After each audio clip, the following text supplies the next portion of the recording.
9장. 오래가는 미용사의 공통점은 잘하는 사람보다 오래 버티는 사람의 기준은 미용 일을 오래 하다 보면 실력이 뛰어났던 사람이 어느 순간 사라지는 경우를 본다. 반대로 눈에 띄게 화려하지 않아도 오랫동안 자리를 지키는 사람이 있다. 이 차이는 재능도 유행도 아니다. 기준의 차이다. 오래 가는 사람은 서두르지 않는다. 오래 가는 미용사는 결과를 급하게 만들지 않는다. 컬을 서두르지 않고 가위질을 밀어붙이지 않고 당장의 화려함을 선택하지 않는다. 왜냐하면 지금의 선택이 다음 커트와 다음 펌까지 연결된다는 걸 알기 때문이다. 오래 가는 사람은 욕심을 관리한다. 기술이 늘수록 욕심도 함께 늘어난다. 문제는 욕심이 기준을 넘어갈 때다. 오래가는 미용사는 욕심을 없애려 하지 않는다. 조절한다. 지금 이 모발이 가능한지, 여기서 멈춰야 하는지, 더하면 무엇이 무너지는지 이걸 스스로에게 먼저 묻는다. 오래가는 사람은 안 하는 선택을 할 줄 안다. 모든 기술을 다 쓰지 않는다. 모든 요청을 다 들어주지 않는다. 안 하는 펌, 안 하는 컬, 안 하는 커트. 이 선택이 쌓이면서 신뢰가 만들어진다. 오래가는 미용사는 무언가를 더하는 사람이 아니라 문제를 남기지 않는 사람이다. 오래가는 사람은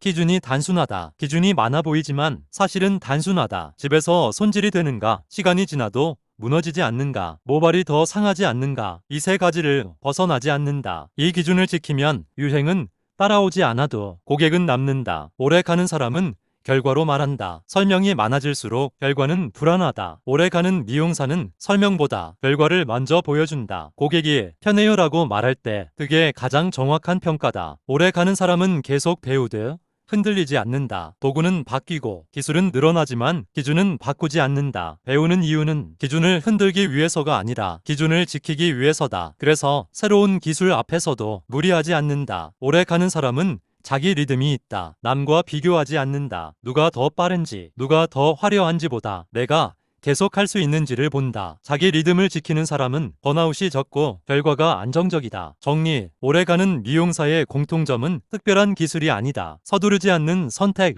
욕심을 조절하는 기준, 안 하는 용기. 이 세 가지가 시간을 견디게 만든다. 열장. 30년이 지나도 변하지 않는 기준 후 결국 남는 건 기술이 아니라 태도였다. 미용 일을 시작한 지 어느덧 30년이 지났다. 돌아보면 기술은 정말 많이 바뀌었다. 도구도 약도 트렌드도 계속 달라졌다. 하지만 이상하게도 끝까지 나를 지켜준 기준은 처음 생각했던 것과 크게 다르지 않았다. 기술은 바뀌어도 기준은 남는다. 처음에는 잘 자르고 싶었다. 남들보다 잘하고 싶었고 인정받고 싶었다. 그 마음이 틀린 건 아니다. 하지만 시간이 지나면서 깨닫게 된다. 기술은 쌓을수록 바뀌고 기준은 지킬수록 단단해진다는 걸. 30년 동안 바뀌지 않은 질문. 현장에서 내가 계속 던진 질문은 늘 같았다. 이 머리는 집에서 편할까? 시간이 지나도 괜찮을까? 모발은 더 상하지 않을까? 이 질문에 떳떳하게 답할 수 없을 때는 아무리 예뻐 보여도 그 선택을 하지 않았다. 오래 하다 보니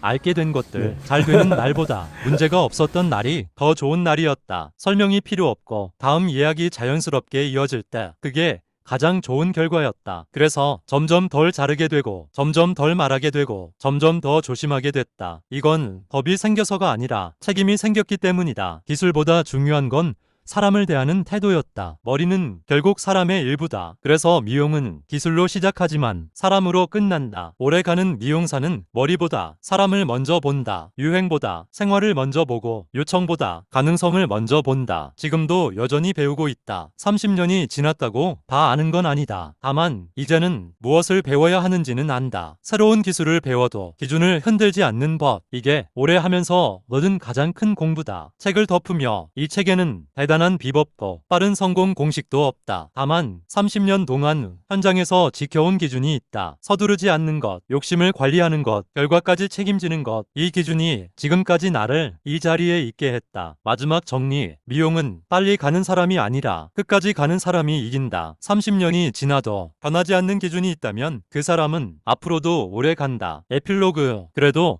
나는 오늘도 가위를 든다. 이 책을 여기까지 읽었다면 아마 당신도 이 일을 가볍게 생각하지 않는 사람일 것이다. 미용은 보기보다 오래 가는 일이 아니다. 몸도 지치고 마음도 먼저 달랜다. 그래서 많은 사람이 기술보다 먼저 이 일을 내려놓는다. 30년 동안 남은 건 기술이 아니었다. 돌아보면 기술은 정말 많이 바뀌었다. 유행도 바뀌고 도구도 바뀌고 약도 계속 달라졌다. 하지만 끝까지 나를 붙잡아준 건 기술이 아니었다. 기준이었다. 잘하려고 할수록 조심해졌다. 처음에는 잘하고 싶었다. 남들보다 앞서고 싶었고 인정받고 싶었다. 하지만 시간이 지나면서 알게 됐다. 잘하려는 마음이 머리를 망칠 수도 있다는 걸. 그래서 점점 덜 잘하게 됐고 점점 더 많이 보게 됐고 점점 더 천천히 선택하게 됐다. 이건 열정이 식어서가 아니라 책임이 생겼기 때문이다. 오래 한다는 건 계속 선택한다는 뜻이다. 미용을 오래 한다는 건 버틴다는 뜻이 아니다. 매 순간 선택한다는 뜻이다. 지금 이 머리를 할 것인지 여기서 멈출 것인지 안 하는 게 맞는지 이 선택을 하루에도 수십 번 반복한다. 그 선택이 쌓여 사람이 되고 신뢰가 되고 시간이 된다. 이 책은